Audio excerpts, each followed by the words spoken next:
কিছু গল্প শুধু গল্প না, কিছু গল্প সত্যি কিন্তু কেউ বিশ্বাস করে না।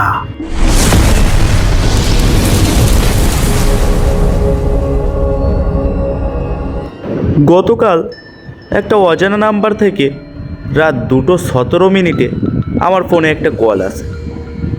কলটা আমি ধরিনি, কিন্তু 10 সেকেন্ড পর আবার কল আসে। এবারও ধরতেই ওপাশের কেউ ছিল না, শুধু একটা ফিস ফিস শব্দ। তুই কি আমাকে ভুলে গেছিস?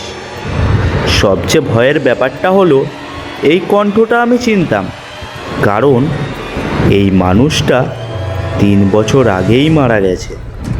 আজও সেই নাম্বার থেকে আমার ফোনে কল আসে, আর আমি আজও ধরতে ভয় পাই, কারণ ও এখনও আমার নাম ধরে ডাকে।